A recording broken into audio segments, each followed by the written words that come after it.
Today I'm really excited. I have an amazing guest. It's Nick Menapace. And Nick is an educator and teaches social studies in Norwich at Kelly Middle School, and last year taught 8th grade. Next year plans on teaching 6th grade. So I am having Nick on my show because he definitely has a story worth telling. He wants to run and be the next representative for Eastern Connecticut, the 37th district. And the 37th district consists of Niantic, East Lyme, Salem, well, part of Salem, not all of Salem, and Montville, and a decent chunk of Montville is what he just told me this morning. So Nick, welcome. Thank you for coming on my show and being my guest today. Thank you for having me on. Oh, what a pleasure. So I guess the first question is, what's your platform? Well, the big thing I have here is I've been emphasizing to everybody is I want to make sure that we make our state more affordable. And the big part of that is trying to make sure that we're lowering our costs of healthcare and lowering our costs of prescription drugs. Not only that, but I'm a big believer in trying to make sure that our housing is more affordable. I want to make sure that Connecticut is a state where people can afford to live in. And that's something that I know when I'm talking to people, that's one of the first things that they bring up as well. I'm also a big believer in our environmental protections here.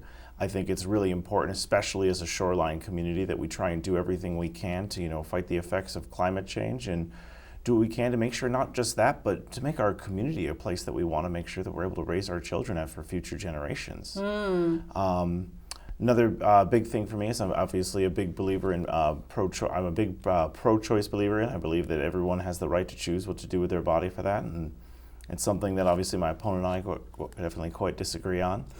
But going beyond that one, I can go in for a lot of these parts, but in issues that I feel like people here are going to care about, I'm definitely somebody who believes in safe gun laws and things that are going to make sure that our communities are safe and make sure that we're regulating firearms in this country, especially those that I think are better reserved for use by, as weapons of war, I should say.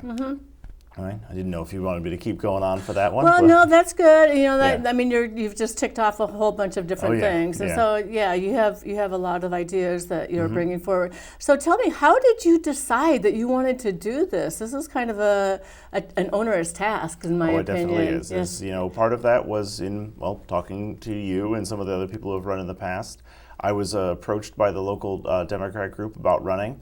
And I was a little terrified of that one. I'm like, oh, that's a big jump for me. But doing something like this is something that I always wanted to do. And I believe I don't know if it was our East Lyme DTC president who said, there's always a reason to not do it. And I took that hard and said, I think this is, I could find a reason in 2 years, in 4 years to not do it, and I could find a reason now, but I said, no, this is the time. This is important for us to do. This is something that I can do that will help make our state a better place. Well, good. And you have that vision and you have that passion. So those things are great. Plus you have the energy. How old are you? 30? 32. 32. It's a great age to be getting involved with politics, and the learning curve is immense. And what have you learned so far? Well, I've learned that one of the biggest things is, I would say for me, I haven't had to learn in a while, but to properly dress when it's very hot out as it's been. But no, I mean, the biggest thing I've had is I've been able to learn just how well a lot of my skills as a teacher, I think, relate to going out there and talking to people. Absolutely. It's been something for me where I've been spending every day going out, knocking on doors, talking to people, finding out what issues are mattering to them. And, a big thing of that is just finding a way to make a connection with people. I've had people who tell me, it's like, no, I'll never vote for a Democrat. I'll never do these things. And I'm able to find the ways that we can connect. It's like, well, let's talk about some of the things that are going on in your life. What can I try and do to make your life better here in Connecticut? What can we do to make Connecticut a better place for them, better place for their future generations, better place for everyone? And I find that with that, I can make a connection with people with that. It's something obviously I have to do in, as a teacher, is try and find connections with my students, try and make ways to apply what we're doing to them. And I think it's a great way for or it's been great trying to go out there and do the same thing for the potential future constituents. Absolutely. And you learn so much, I think. You learn and you can articulate that voice and that interest or that concern and then bring it to the next level. And if I can just be so bold, I think that helps you to stand out from your opponent. And what other things help you to stand out from your opponent? Obviously your age and your gender, but what else? Well, I mean, I think the biggest thing that I'm trying to do that I would like to think is I'm going out there and I'm really trying to talk to everybody. I know I've run into my opponent at a lot of events, but I want to go out there and see people. I really do genuinely want to know what people are concerned about. Absolutely. And I plan on being somebody who does, want to make this state a better place, and not just, if I can have it for that word, but not just say that I want to do it. I plan to have my votes be something that will genuinely move our state in the right direction. And it was frustrating for me to see that, unfortunately, my opponent has voted against a lot of things I think a lot of people in our community have support. They've talked about wanting to make our community, or our state, I should say, more affordable, but have voted against a lot of policies that would do that. Well, that's the thing I think that's the biggest struggle, is that she is known, her name is well known, people know who she is, she grew up in New London, her father's a doctor, he lives in Niantic now, so that bodes itself pretty well on her behalf. But people don't know what her record is, so how do we do that? How do we get that information out there so people understand what her pattern has been and how she really isn't looking out for our constituents, the people in our neighborhoods? Yeah. Well, I know for one that my campaign, as well as the House Democrats, have been trying to make sure that people in our community are aware of that. Like, this are the things that they voted for. They might say, yeah, we want to make this more affordable. We want to do these things. We want to have all these additional tax cuts. It's like, well, they didn't vote for them when they came up. They said no to these things. Right.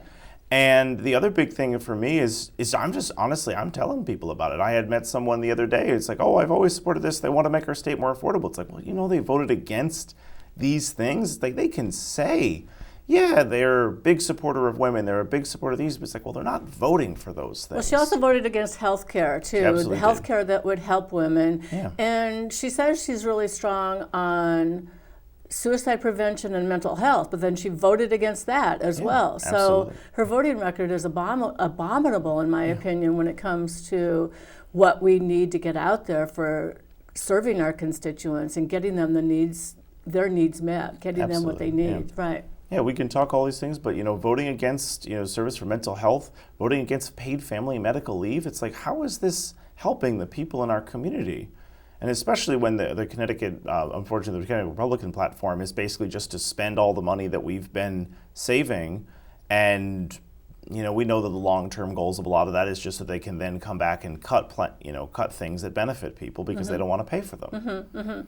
And I know she really was a strong advocate for helping the store owners, the small businesses, and then voted against minimum wage increases, right? And I don't know how anybody makes it if they lives on $15 an hour. Yeah. I don't know how anybody does it. Yes, it is like a kind of arbitrary line we've set because people are debating at $15 an hour. So it's like, well, this $15 an hour isn't enough anymore. We've debated it so long that it's like, no, this needs to be something higher. And I know that there's people who are, I don't know if they're simply a little out of touch for that or if they're not really thinking about that empathetic part, but it's like, you can't expect someone to live on $15 an hour anymore. You certainly can't expect someone to live on $14 or in some other places, still $7 an hour. And this is ridiculous. Well, what are we paying for gas? For something? It's like, are you really telling me that 1 gallon of gas is worth, or was it, I guess it'd be 4 gallons of gas is worth more than an hour of someone's time? Like that, you can't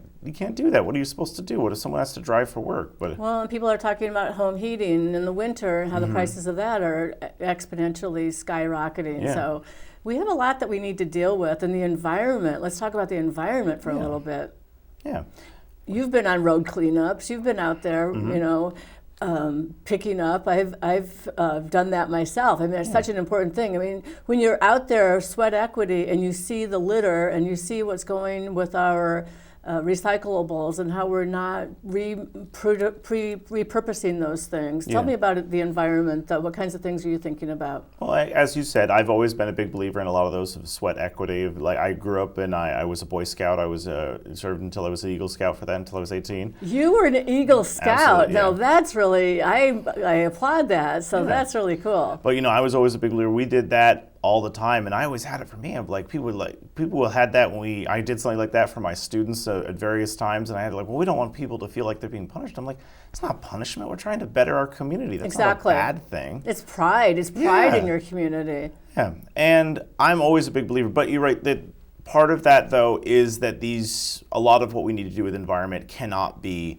reactive, and in a lot of ways, roadside cleanups are a bit reactive because this isn't treating the problem. It's like treating a symptom, I suppose, and there's trash everywhere, but we need to be treating the root of that, and we need to be better in terms of things like recycling. It is not very easy to do, and we also know that a lot of recycling programs, while they are met obviously with huge amounts of effort from people, they're met with a lot of pride, people that want to make a difference, and it does, but there's even more that we can be doing, because this, to me, in a lot of ways, the amount that it takes to repurpose recycled materials is still energy, and we can approach this in better ways to be able to prevent a lot of this, hopefully climate change, be able to make our communities safer and cleaner. And we're living as a shoreline community. We deal a lot with runoff. We have a lot of the oil and chemicals that seep in through, because they can't seep into the gravel, they run into our sewer and then they flow out into the ocean.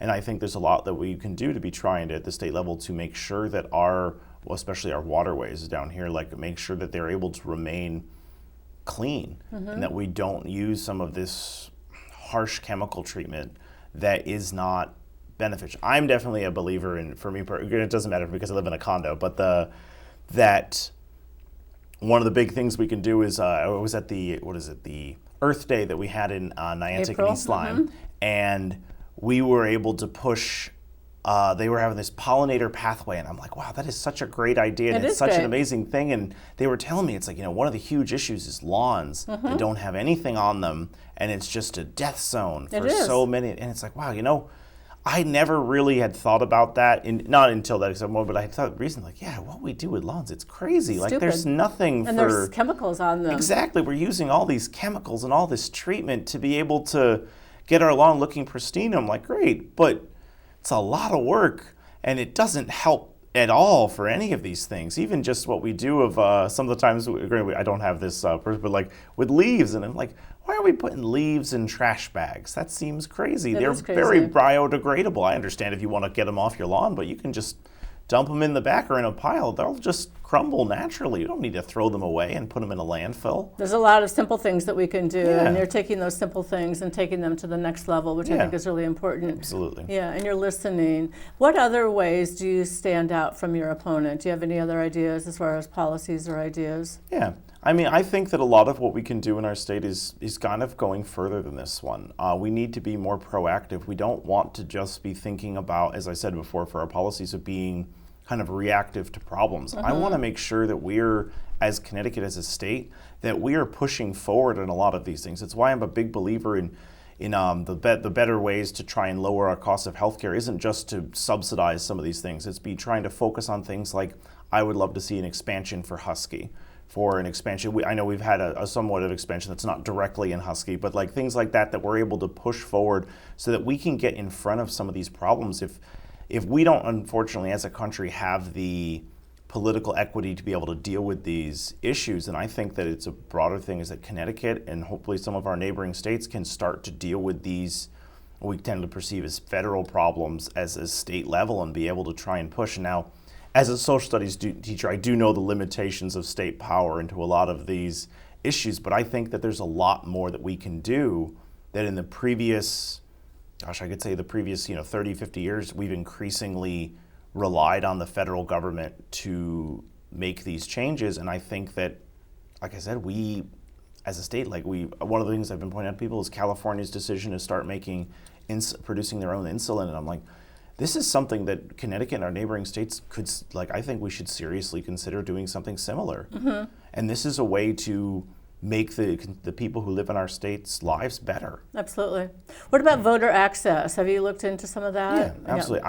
As someone who voted for absentee for the first time in 2020, I was like, oh my God, this is so much easier. Right. And I'm an absolute believer in our ballot measure here to be able to open up our state's constitution so we can address issues like this. And I suppose voting won't be the only thing that we would try and address, but it would be great to be able to make no what do they call that? No excuse absentee ballot access. Absentee ballot access. As someone who worked on polls, in 2020, it's like this is a very easy and safe thing. There's for all the talk of this, people have done absentee ballots for years, and traditionally in the past, it's always been a very big thing that Republicans have pushed because so many people who are older who aren't able to leave their home very easily were able to do absentee balloting. I would love to see the increase. The more people that we have vote, the better our community is, the better our government is for this. And it's not I would say as something I don't like to always think of myself as a young person because I feel a little old now, but well, you're in your 30s. Yeah, I'm in my 30s, but as someone that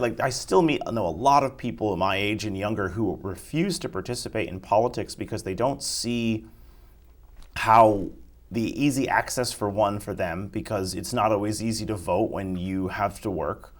And I think that we can be doing more to get more people out there to the polls. And I think, opening up no excuse absentee balloting is a great way to do that. Yeah, absolutely. But then there's voter apathy. How are we going to engage some of our constituents to care and to understand that their vote really does matter? Yeah.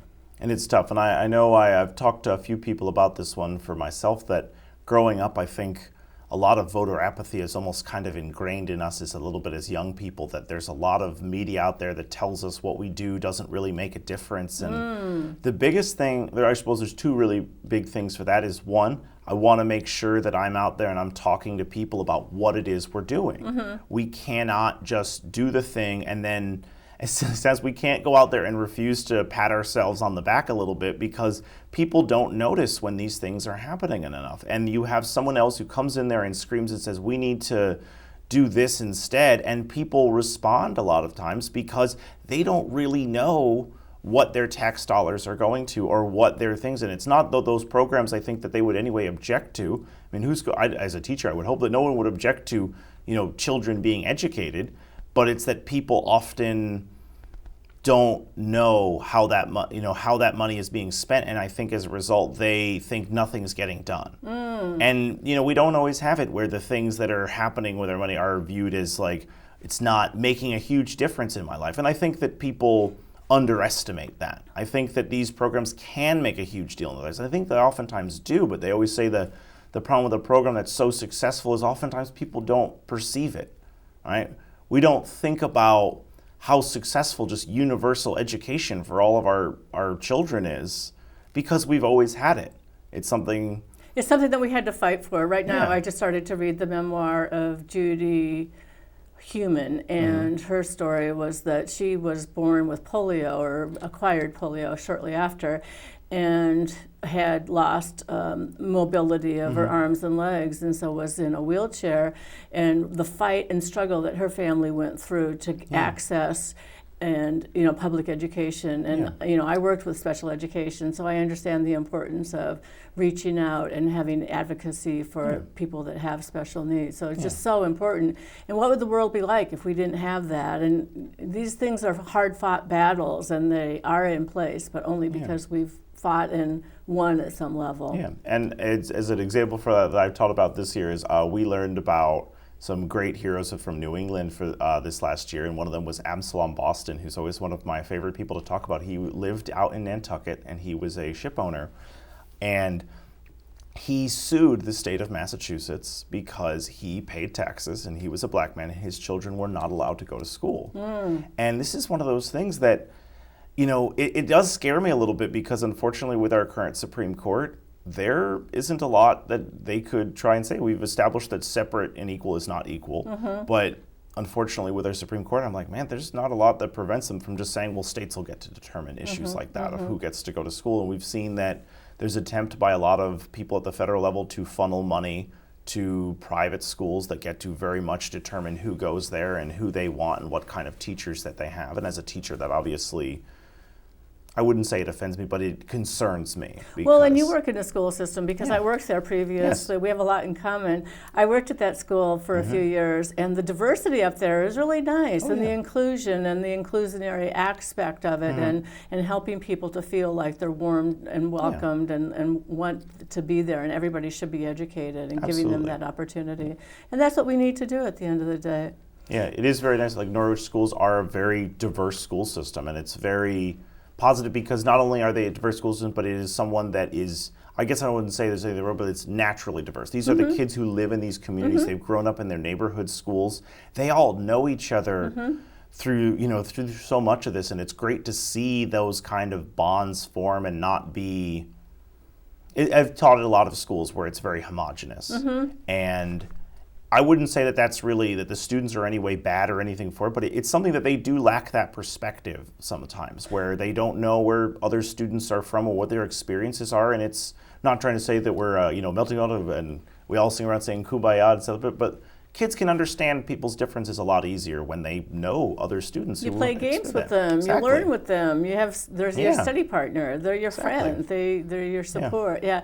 And you spent some time, if I remember correctly, in North Dakota, which is close to where I was born, and that is on an Indian reservation. Yes. It was South Dakota. But South Dakota. It's all right, but I was on Pine Ridge Reservation. Okay. And what Indian tribe was this? It's Oglala Lakota, which officially is Oglala Sioux Federal. They don't like to call themselves Sioux, but I was in a tiny town called Wombly, which is on the very edge of the Pine Ridge Reservation, and is a tiny town of about 600 people, which is funny to me because it's in a county of 3,000, and it's about something like half to a third of the size of Connecticut. There's about 2 towns there of 600, and then everybody else is kind of just filtered around. And what was your function? What was your capacity? I was an 8th grade and 7th grade social studies teacher. And what was that like? I mean, I thought it was an amazing experience for me. I absolutely loved being a part of the community.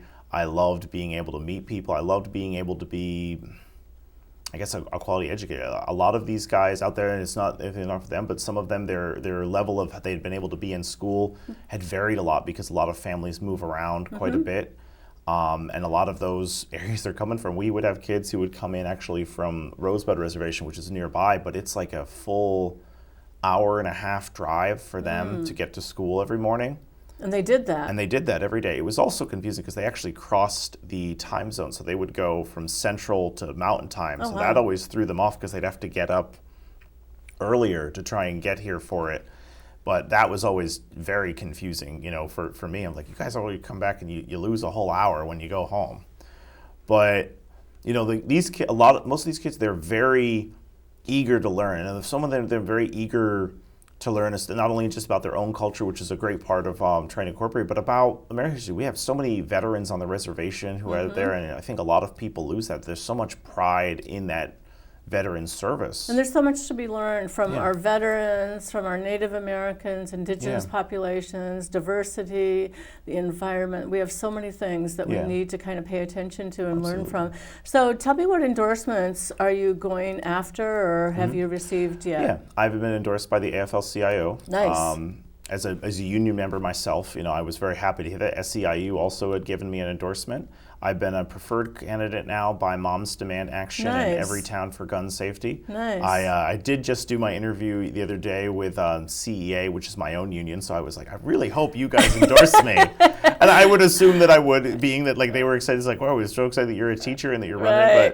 But I've interviewed for a lot of those ones. I talked to the Sierra Club. I talked to Conservation, I forget Connecticut Conservation. Yes. And League of Conservation Voters, I believe, is their PAC on that one. I've talked to a lot of unions for this group. I've talked to a lot of advocacy groups for veterans, for veterans for voters. Nice. I suppose I did talk to a group that was for veterans as well.